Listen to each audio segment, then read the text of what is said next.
Honey, I'm home, and boy do I have something to share with you today. I'm not gonna lie to you guys, when I first saw this video, I was mesmerized. Because like an article on the Mary Sue, or like an Anita Sarkeesian video, or an MTV Decoded video, those things are consistent. Those things happen very, very often, and they're just kind of a dime a dozen now. They're not really surprising anymore. But these moments, these like glimpses into the real world, like actual recordings of real people being their true selves, like this isn't something that you see really all that often. The last time you saw something like this in regards to social justice warriors was probably the Melissa Click thing, and since then it's been like radio silence on that department.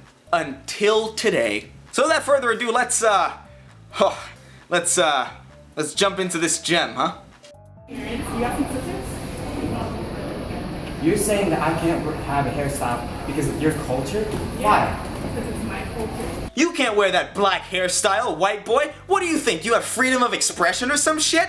Pfft, idiot. I love this notion that like, if something was invented by another culture, that's the only culture that can use it. I love this. Just out of curiosity, where do you think this woman's clothes were manufactured? I'm just gonna go ahead and guess. Not Africa, probably not the Dominican Republic, probably nowhere where her culture is from, but she's still wearing those clothes, isn't she? I wonder where her phone was manufactured and designed and engineered. I guess if it wasn't from her country of origin, I guess she shouldn't have that phone, should she? The argument that this woman is making is the cultural appropriation argument. The argument that if someone from a different culture likes or uses something from another culture, it's inherently problematic, it's inherently evil. If you're a white dude who does karate, well, I guess you're racist towards Asians, you cultural appropriating cunt. I've actually seen the dreadlock thing come up several times in the past. The idea that white people can't wear dreadlocks because it's a black thing. Even though history dictates that dreadlocks have existed since before humanity even recognized that race was a thing. Like, dreadlocks are literally prehistoric. They don't belong to anyone. But even if they did, right? Let's assume that dreadlocks were invented by black people. It's not true, but let's assume that it was, for the sake of argument. How does that translate to white people can't wear them? Now, speaking as somebody whose culture hails from Puerto Rico, I can say with pretty decent confidence that video games were probably invented by white people. That would be my assumption just based on the structure of Silicon Valley in the 1980s, or in the 1970s. That would be my assumption.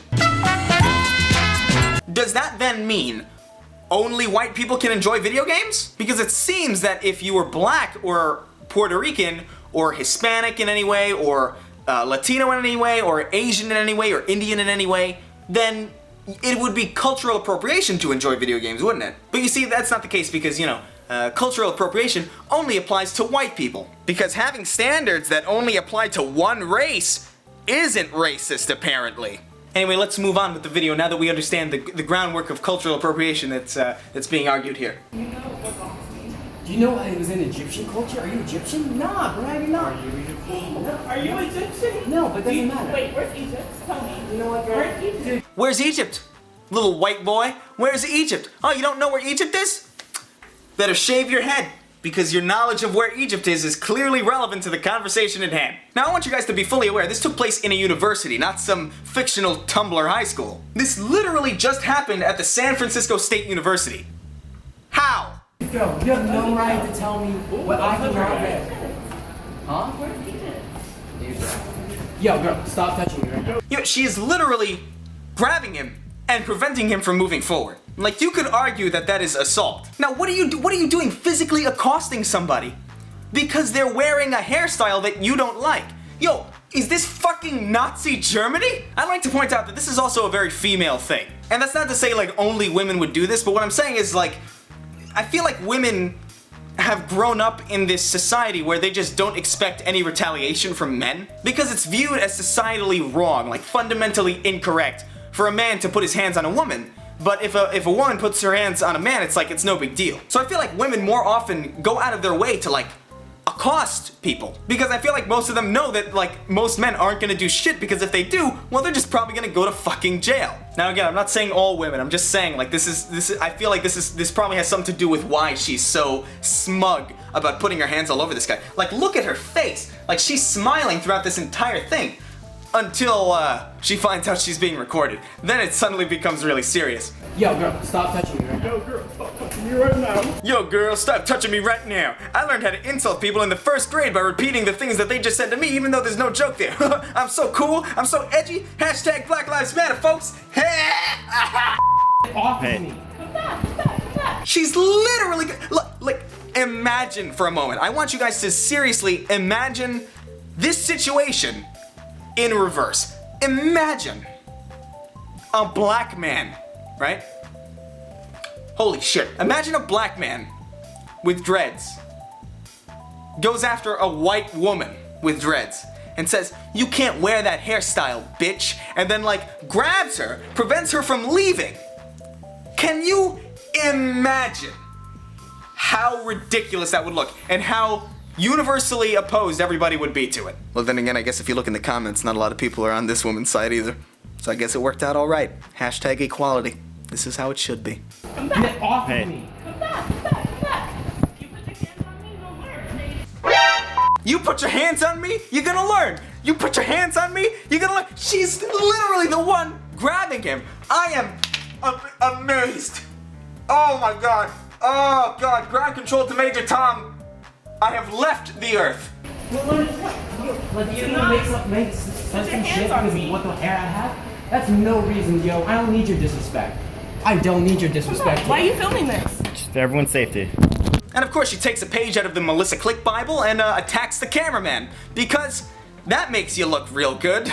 I just love the look on her face the moment she realizes that this is going to be public for the world to see. Like, it's just this realization that like, oh shit, that wasn't private at all. I done fucked up. But instead of apologizing or trying to rationalize what I just did, even though there's no possible way you could have done that because you believe in cultural appropriation, which inherently makes you an idiot.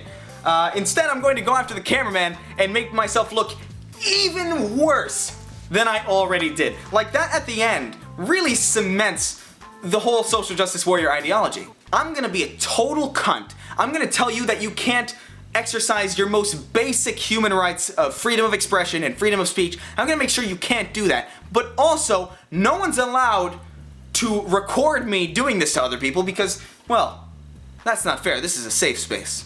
This video does a better job at showing the world just how stupid social justice warriors are than any video I could ever hope to make. Any video that I've ever made on this topic, any video that anyone's ever made, any video that Sargon's made, The Amazing Atheist has made, can't hope to come close to dismantling social justice warriors and showing just how truly stupid they are than this natural demonstration of what it actually is in the real world. So with that in mind, I'm going to share the link of that video in the description here, and I want you guys to share that video like the plague. Share this video like smallpox blankets because this video is so important because it's objectively ridiculous. I don't even think the most well-meaninged person in the world, the most neutral person in the world on this issue, could look at this video and say, well, the woman wasn't that stupid. Anyway, that's it for me today. Happy National AIDS Day, and I'll see you guys next time. Goodbye. I'm wheeling slowly away. Goodbye. Fuck you.